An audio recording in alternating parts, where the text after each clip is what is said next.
And earlier I spoke to Charu Lata Hogg, an expert on Sri Lanka at the foreign affairs think tank Chatham House. She joined me from New Delhi. Ms Hogg, the Sri Lankan army says that 30 civilians have been killed in the past 48 hours, but the rebels claim that it's more like 1,000 civilians. Do we have any idea what the truth is? Well, I think because the media has been completely removed from the scene and there is no access to independent monitors, the figures will remain disputable. But I would not go with either of the figures. Both figures can be highly exaggerated. What is reliable is that the number of civilian casualties continues to be high, and that is indeed very disturbing. We're hearing reports that about 80,000 people have fled the war zone. How many people does that mean, or civilians does that mean, are still in the war zone? Well, the UN spoke about a figure of anywhere between 100 to 150,000 in the middle of April. And if you assume 80,000 people have left the war zone, then, we're talking about anywhere between 50 to 60,000 people who are still in a very small conflict area. By any stretch, this is a very high number because the area we're talking about is a very, very small, shrinking conflict zones, which is coming under indiscriminate and heavy shelling by the Sri Lankan military, and these people are being used as human shields by the LTTE. The Red Cross says that the situation is nothing short of catastrophic for civilians there. Tell us more about what they're facing. The situation is horrendous on many folds.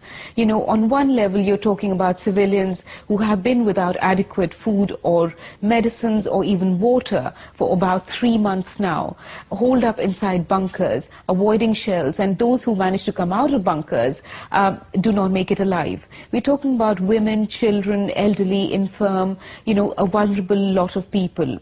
Those who do manage to escape and come out of this shelling area and out of the conflict zone and make it to the other side, so as to say, are then taken into heavily militarized, human rights organizations term detention camps, and the government calls transit camps. But these camps they have barbed wires. Again, the access of humanitarian agencies and international agencies is very limited. Medical supplies are very limited. The hospitals who are sheltering and taking care of the injured and wounded do not have adequate supplies. They do not have anesthetics, pain medication. We're talking about very, very dire conditions here for those who are injured and wounded. Also, on the emotional level, it's been a very traumatic experience for thousands of people who fled the conflict zones.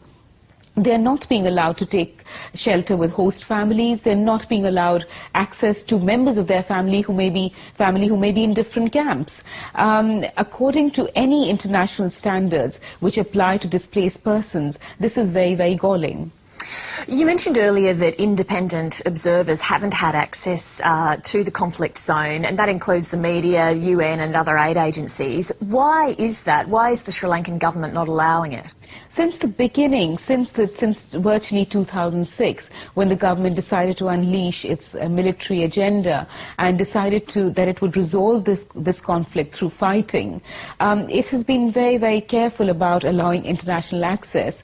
And that is because of a widespread, it's because of various reasons, but predominantly it's because of a widespread belief in Sri Lanka that anybody who reports on the conflict or even reports on a factual side of the conflict is a traitor or is supportive of the LTTE. So they have been, therefore the media has come under attack not just in the conflict area but outside. And within the conflict area, the presumption is that the government has a lot to hide in terms of the violations of rules of war, in terms of violations of international humanitarian law. But let's not forget that the liberation tigers of Tamil Eelam, the Tamil Tigers, are no innocent party to this conflict. When they ruled over swathes of territory in the north and east, there was no free media in these areas. So this is nothing new for ordinary Tamil civilians in Sri Lanka. Their fate has so far, their misery the stories of their misery have not been told in reality for a very long time. Until 2006, the Tamil Tigers controlled loosely about a third of Sri Lanka. They've obviously lost then a lot of ground in a relatively short time. Why has that happened? they've lost all their territory. So in a sense, you're looking at the virtual demise of the LTTE as a conventional force. Why has that happened? For various reasons, one starting which is the fact that the government of Mahinda Rajapaksa got elected on the basis of resolving this conflict through a military campaign. He had the mandate of people to resolve this through military means, and this was unanimous. It has never been so in Sri Lanka before. So the Tamil Tigers in that sense faced a formidable force. The Sri Lankan military has also received a lot of support, a lot of military hardware from the Chinese government, from the Pakistani government, and they have intrinsically put all their resources into fighting this military campaign. The Sri Lankan economy is in a dire state because it is a war economy, but they have achieved what they set out to achieve. The LTTE, on the other hand, because of their sort of deplorable human rights practices, which included child recruitment, which included extortion of the diaspora internationally, have been proscribed in more and more countries. Their funding and their support has increasingly come under scrutiny. You know, in 2006, the EU banned them, and that was a huge blow to the LTTE.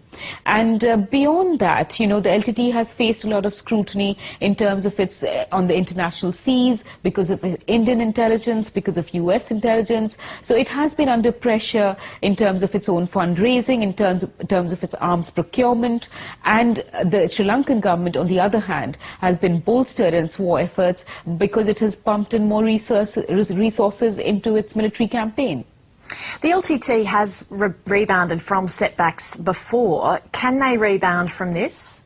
The LTT will never become the kind of conventional military force as it once was, because as we see, it now controls very little or hardly any land. I mean, it's a matter of days when the LTT is perhaps completely loses all control over territory. So it will be next to impossible for it to get back to that position of strength.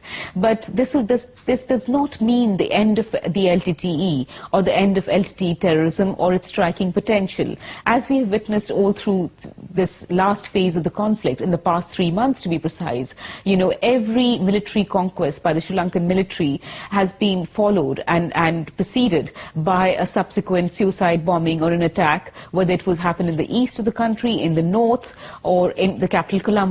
So you know, there are underground LTTE cadre, the diaspora is getting even more embittered, and support for LTTE or the kind of you know, strategy that it represents, a kind of a physical terrorist reply to the Sri Lankan government's military campaign, will have support. So this is not the end of the LTTE, and this is not the beginning of peace in Sri Lanka.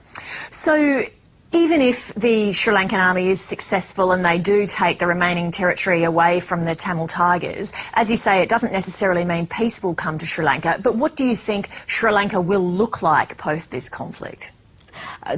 As of now, there are no leaders within the Tamil community, whether moderate or militant, who can claim to be representatives of the minority Tamil community. So in that sense, who is going to represent the Tamils? And what sort of power sharing is going to evolve? Are there going to be political negotiations? Is there going to be an ultimate settlement of the genuine political grievances that the Tamil minority community has? These are all questions which hang unanswered. What role do you think that the international community needs to play at the moment? The international community has been sort of becoming a bit more vociferous in commenting and putting pressure on the Sri Lankan government, but clearly it has not been enough. Because if, you know, over 5,000 civilians have been killed so far, and these are very preventable deaths, because there have been violations of rules of war by both sides, and the international community has not been able to exert enough pressure on both sides. Sure, the Tamil Tigers are a non-state actor, and therefore leverages on them are few, but there are leverages on the Sri Lankan government. So the international community really has the responsibility to to use these leverages of trade and aid, and multilateral organizations need to exercise this leverage as well to bring pressure on the Sri Lankan government to actually conduct a humanitarian evacuation of the remaining civilians and to prevent these senseless deaths. Charu Lata Hogg, we really appreciate you coming in to speak to us tonight. Thank you very much. Thank you.